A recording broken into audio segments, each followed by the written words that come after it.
Hello again. We're now going to hear from Stephan Delbos. Stephan is a Senior Director of Product Knowledge Activation at Muse, where he's built and led the content team, expanding from documentation into content design, translation, knowledge management, and knowledge-centered service, KCS. He's passionate about using language to connect humans and technology, and he's going to talk to us about activating product knowledge where global education meets documentation. Thank you. Hi, everyone. Really happy to be here. Just a few months ago, my title would have been different. It would have been Senior Director of Product Content, which is maybe a bit of a more traditional title for a conference like this. And what I'd like to tell you today is the story of the ride and how we evolved from product content to product knowledge activation. It's a story of the team and the evolution, the ride that we went on, but it's also the story of the ride that we took our users on. And in an attempt to move our users from the left picture to the right picture. You have this is a link to my LinkedIn profile there, so I'd be happy to connect. It is a ride, and it has been a ride. The ride continues, so I'll be leaning into that metaphor today. And as we talk about activating product knowledge and what that means for teams and what that means for users, we'll start by talking about how we went from pit stop to joyride. Then we'll take a look under the hood. We'll talk a bit about the speedometer, how we're cruising with users, and finally, I'll leave you with some of the rules of the road. There is a backstory. So earlier this year, we took a look at our content operations at Muse, which is a SaaS company that makes a property management system for hotels. And we had a bit of a reckoning, a bit of a turning point. We felt that we'd been doing everything right. We had a super talented team. We were making beautiful documentation. We had education in our LMS that was incredibly structured and easy to interact with. And generally, the content was getting high engagement. So, we were ticking quite a few boxes. But something wasn't right. We didn't feel that customers were driving. We didn't feel that we were bringing value to customers. And in some cases, we weren't totally sure what that value really should be. And that brings us from pit stop to joyride. So, let's say you get a new car, your dream car. For me, baby blue 1957 Chevy Bel Air. Doesn't get much better than that. You love your new car, right? But it goes too fast. You can't seem to keep it under control. So you're in a tight spot. You've got a problem. What can you do? Maybe you could help yourself. You could open up that owner's manual, which has every single detail about your car, everything you could possibly know. And maybe somewhere in there, if you have the patience to read through the whole thing, you could find some information about how to stay within the speed limit. Not bad. Maybe you could go back to the dealership and ask them why your car is driving so fast and you keep getting pulled over and getting speeding tickets. They probably have some information that might not be contained within the owner's manual. Or maybe you need to learn more about driving. So you can go to driving school and take a course and up your skills. Maybe if you have a more modern car, more modern than my 57 Chevy, you might have some notifications on the dashboard by the speedometer that tells you anytime you're going too fast. And all of these things are really good, but they don't truly solve the problem, and they don't make use of the technology that's available to make a truly perfect driving experience. Why can't the car just drive you? Why do you have to go out of your way to learn everything about the car, whether it's in the manual or at driving school? Why can't it just drive you? So when we think about this metaphor, who's who? So of course, in this case, the car is our product, right? The driver is the user. The owner's manual would be our technical documentation, our product documentation. The car dealership, well, that could be sales, or that could be customer success, could be customer support. The driving school in this case would be an LMS, some kind of product education program that you might have. The dashboard alert would be imagining that within the product there were notifications that could pop up and tell the user when they're doing something wrong or how they can do it better. And autopilot would be this kind of utopian fantasy that we have about a product that actually doesn't just know what you're doing and what you want to do. It doesn't just tell you how to do things, but it actually does them for you. So when I was thinking about our documentation at Muse and what we were doing with the team and how the team was structured, I really wanted to go from this, which represents the status quo, represents how we're doing things now, to this. I wanted to bring us closer to autopilot. But I don't live in a utopia, and that's not really possible. So the right approach should bring us closer to autopilot, but probably we can say, with the technology currently available, maybe we can't have autopilot, but we can give the users a joyride. We can make the experience of using the product and learning the product more pleasurable. And the story of how we got there is the story of how we changed from product content to product knowledge activation. We've got to go in reverse. Under the hood. So as I was saying, earlier this year, we had a moment of reflection. We took a hard look under the hood at our content operations. And the engagement with our learning platform was relatively low. But the problem was we hadn't set targets. We didn't really know what good looked like. We didn't know what it should be. It didn't feel like the engagement was high enough. It certainly wasn't 100% or even 50%. But we didn't know what it should be, really. When we think about the release notes and the documentation, this was pretty much business as usual. We could see when we published new docs or release notes, there was high initial engagement. People were finding it, people were looking at it, but we didn't really know, and we didn't have a great way to find out what they were doing with it, what was the value to the business. And at a high-growth company like Muse that's heading toward IPO, it's very, very important, and becoming increasingly more important, that every team can really say how they're contributing to the business value. This is how we were organized a few months ago. So we had global education over in customer success, and this consisted of an instructional design and multimedia team, as well as educational services. And then we had product content, which was located in R&D. We had a technical writing team, and we had knowledge management. How are we measuring success? Mainly, we're measuring success around engagement. Were people finding the content? Were they looking at the content? I could also say that we're measuring success by closing tickets. Tickets coming in, tickets coming out. The teams were being productive. And we thought we were producing some really great content. This is an example of our release notes. You can see we've got multimedia. This happens to be talking about our AI customer support chatbot. Very easy to scan, easy to use. We've got an opportunity for feedback and sentiment. We'd come a long way, and we thought we were doing a great job. And we were doing a great job. This is an example of Muse University, our learning platform. Beautifully designed, super interactive, really value-driven. We were proud of what we'd done.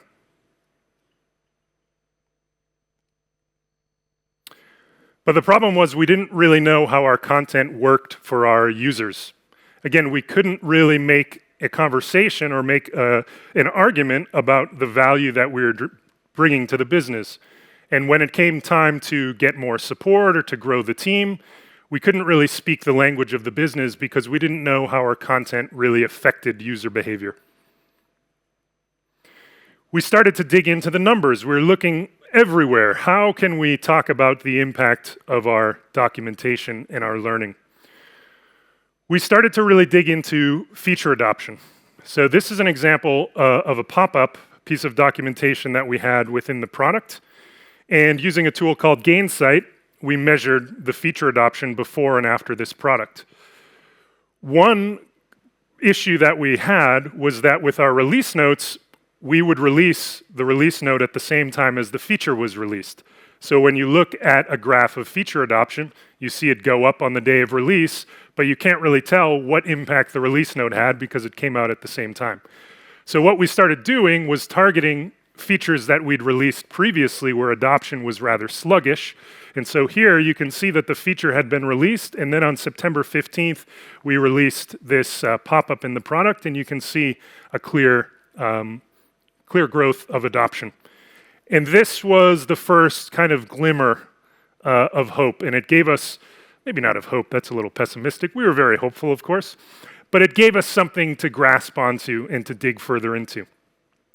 We looked over on the learning side, and we built a report around customer support tickets, because traditionally, the global education team was really concerned with getting people to the LMS platform.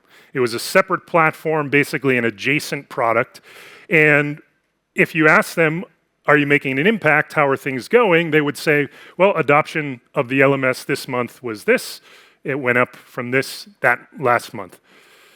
But when we started to really think about it, why do we want people to read release notes?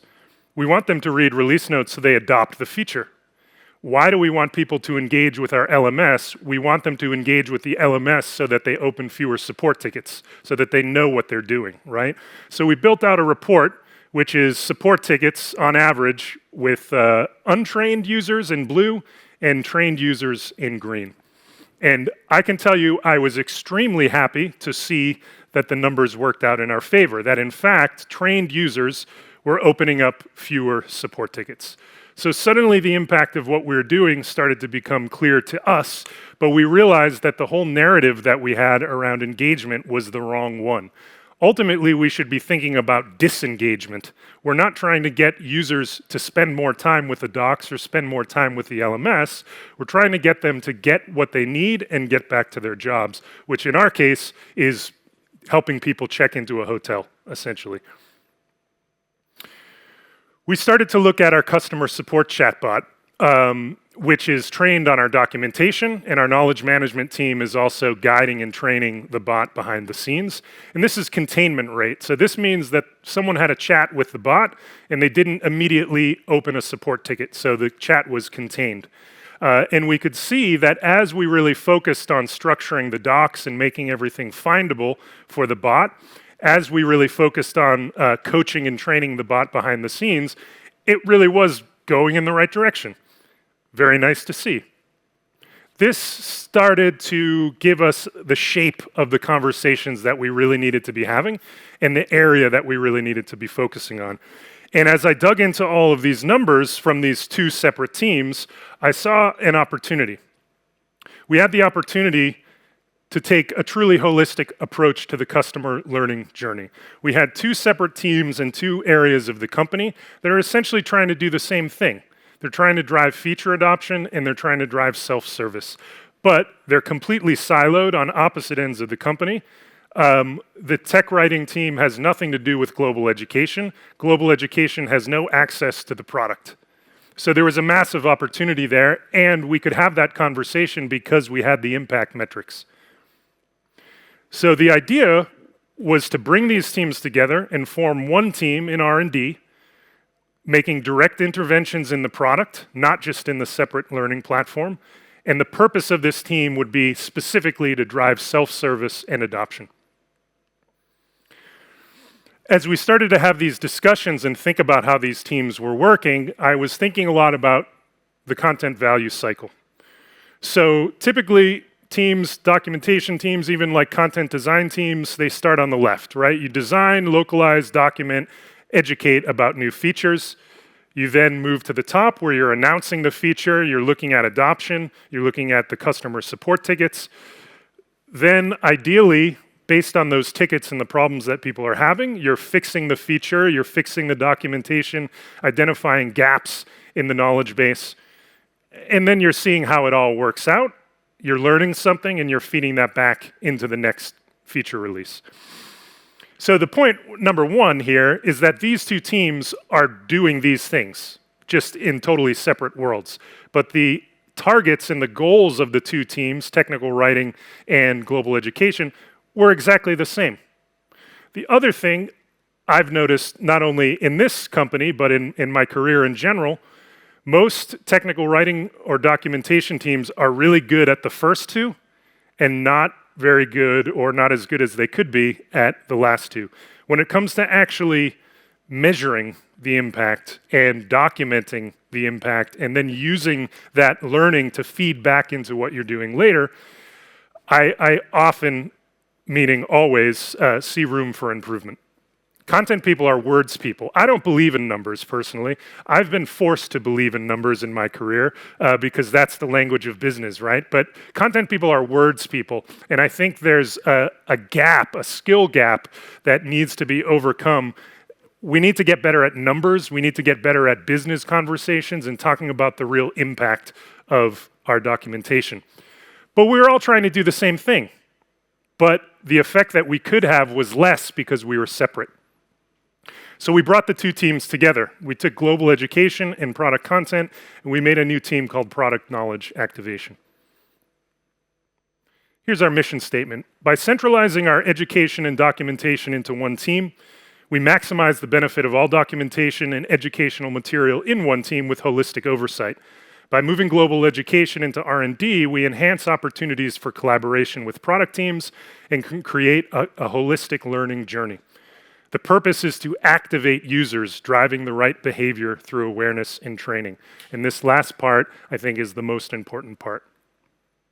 Because our goal isn't to inform users and educate them, our goal is to activate users, which means we're using content to drive the right user behavior. And that should be a good thing. It's obviously good for the users if we're driving them to do the right behaviors, to adopt features that are going to help them, to self-service and not have to wait, in line on a customer support queue. And if everything's coming together as it should, what's good for the users should be good for the business. Adoption drives business goals. Self-service cuts costs. But users don't really care about what team is delivering what, how things are structured behind the scenes, right? They just want to have a good time when they're using the product. They want it to be frictionless. They want to have a joyride. So it wasn't enough just to bring the two teams together and keep doing things the way we were doing before.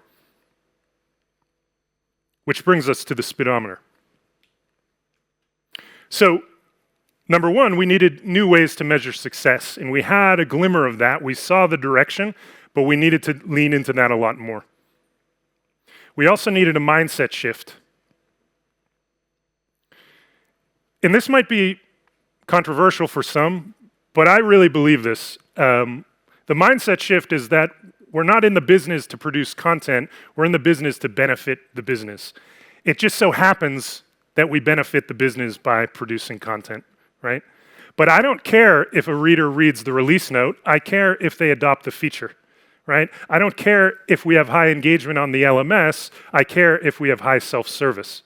So we work in content, but we work to benefit the business by benefiting the user. And this is part of the mindset shift. We needed to move from being output-focused to being outcome-focused. And we saw our areas of opportunity around adoption, upsell, and deflection. We needed to move from being measured by completion. We did this, we closed this many tickets, we produced this many words. We needed to start measuring things and the success of our content by the behavior changes and the business impact they were having. We needed to stop asking, what are we making today? And start asking, why are we making it? And how does it drive goals? What are the targets? What are the expectations? We needed to stop thinking about content as a deliverable and start thinking about content as a lever for change. This is my favorite one. We needed to stop asking, what did we do? And start asking, what did what we did do? I like that. What did what we did do? What was the effect, right? And we needed to stop being focused on the platforms that we were using to produce the content and start being more focused on the user. This isn't something that happens overnight. We also needed a shift in workflow. We're bringing these two teams together. Tech writers are embedded throughout R&D teams. Global education is off in customer success, no man's land. So we brought the teams together and we decided to really streamline the process of requesting content. So R&D teams, they open one ticket the managers within the team look at the tickets and they tier each release. So the top tier releases are the releases that are going to have the biggest business impact. And then that goes all the way down to, tiny changes, which might not even have a release note sometimes. So for top tier releases, we have a full content package that includes documentation and education, and then we scale down as the releases get smaller. But the important thing here is that we're not increasing the work for product managers. They still just open one ticket, and we take care of the rest behind the scenes. They're not telling us what kind of content we need, or they need. We're delivering what we know the user needs. And so this shift was from engagement to activation. And it inspired us to start really digging deep into the content that we were producing and the effect that it was having. And we found some surprising things, because typically we would judge a successful release note by the fact that it got seen by many, many people, that the engagement was very high. But here, I won't go into all the details, but we had a summer release with a bundled release. And so we went through and we looked at the engagement on the release note, but then we went further to look at the adoption of those features. And what we saw is that sometimes release notes that had less engagement had more adoption. And release notes that had a ton of engagement with the release note had very little adoption.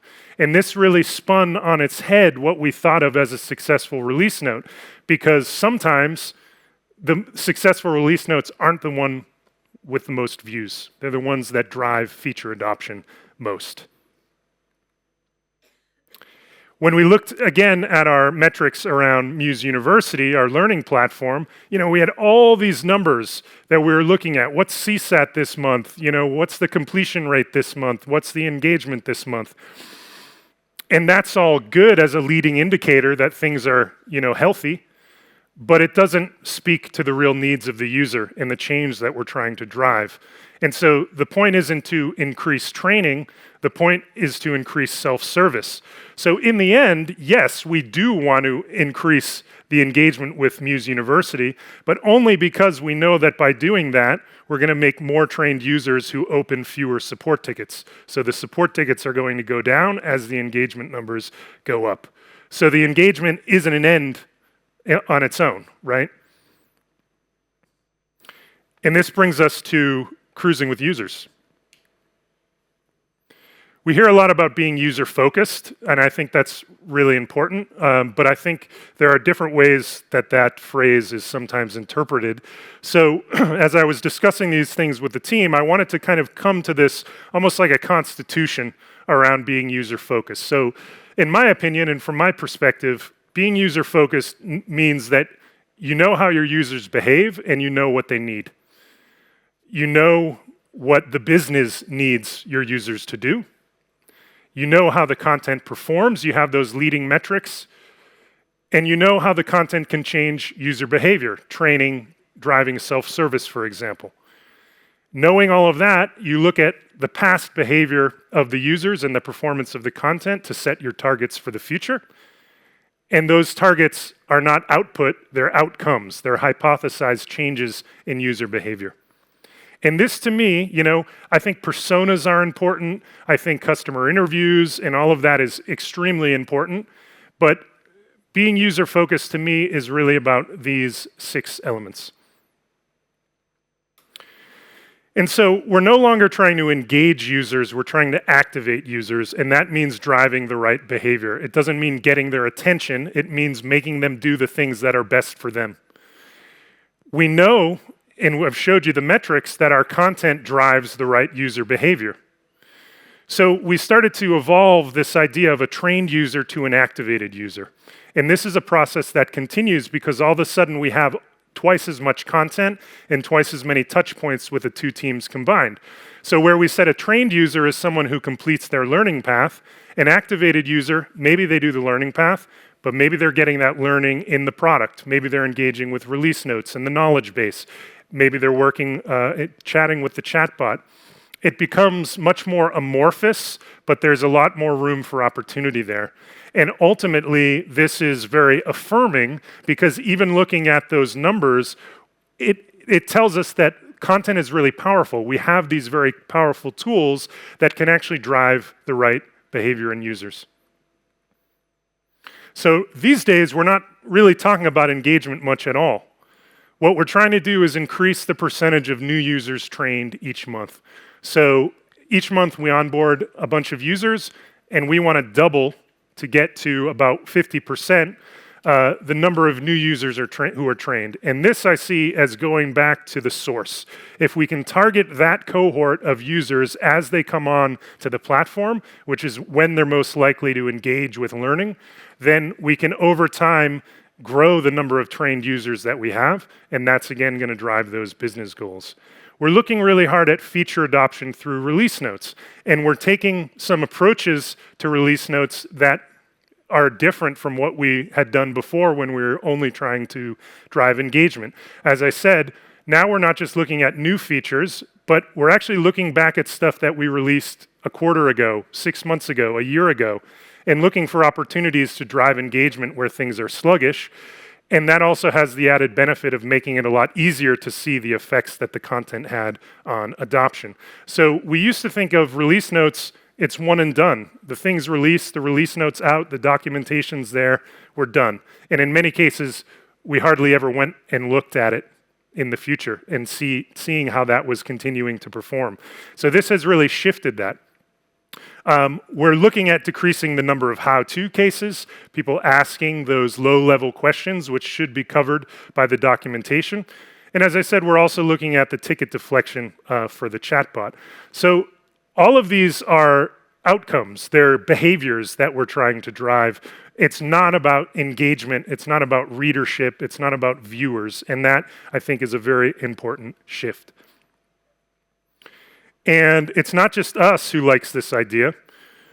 This is an example of something new we did. The video comes from the education team.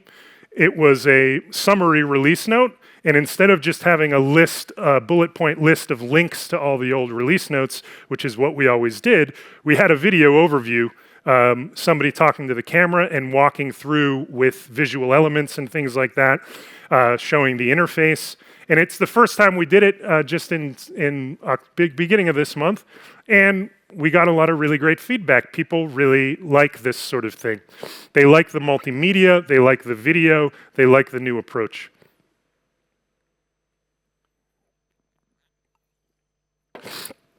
But what does the business think?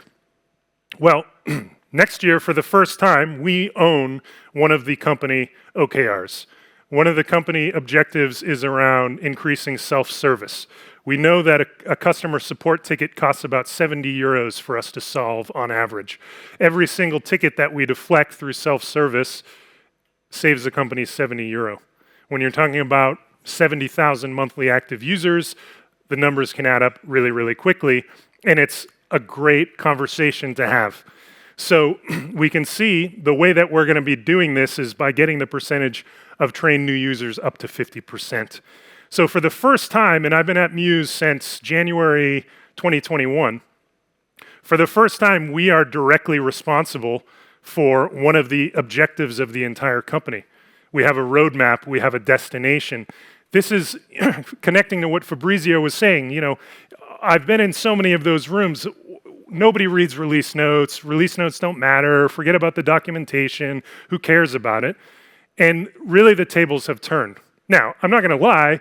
It's pretty intimidating to be responsible for an objective of a 1,500-person company, but that's exactly the risk that we need to take in order to have a seat at the table and be relevant. So the rules of the road, what do I want to leave you with today? Content and education teams have the same mission, which is user activation. It's driving the right user behavior. If you have an education team and a content or a documentation team in your company, I strongly suggest that you try to bring them together because it's gonna be a force multiplier. What good looks like should be how the content drives user behavior. Whatever the actual content looks like, if it's beautiful, well-designed, getting a lot of eyes on it, the only thing that really matters if it's driving the right behavior in the user. And so on that note, engagement is just the first step. It's a leading indicator to tell you that things are going the way that we expect them to go. There wasn't a glitch. People can see the release note, but that's just the first step.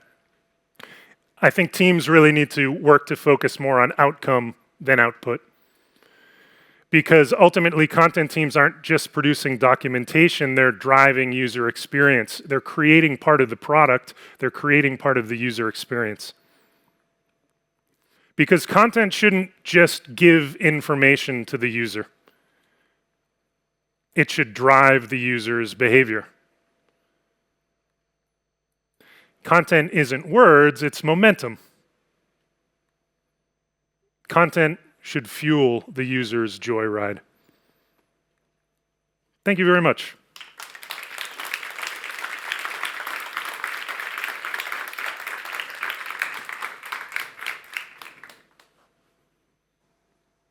Thank you, Stephen.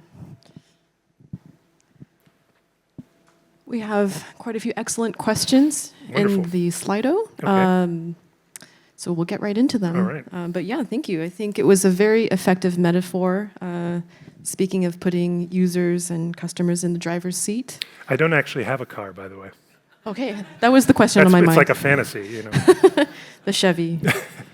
You spoke quite a bit about collecting a lot of data through surveys and things like that. And we have one question about, did you directly engage users? Were you able to reach out to them, invite them to do interviews or surveys? Yes, so thankfully we have a great UX research team, so we're able to partner with them pretty regularly. All of the product teams are talking with users on a weekly basis, so there's a massive repository in Gong and a couple other platforms where we can listen to conversations. We also send out our own surveys around the release notes, so we've identified like super users, people who are super engaged with the release notes, and we send them regular surveys to ask specifically about the content, what type of content, do they want more visual content, are things clear enough? So really specific questions to kind of the form and function of what we're producing, and that's been invaluable for sure. I think it's super important, like you can't just imagine what the user needs and then give it to them. You need to find out from them. Right, yeah, it's a question of empowerment as well.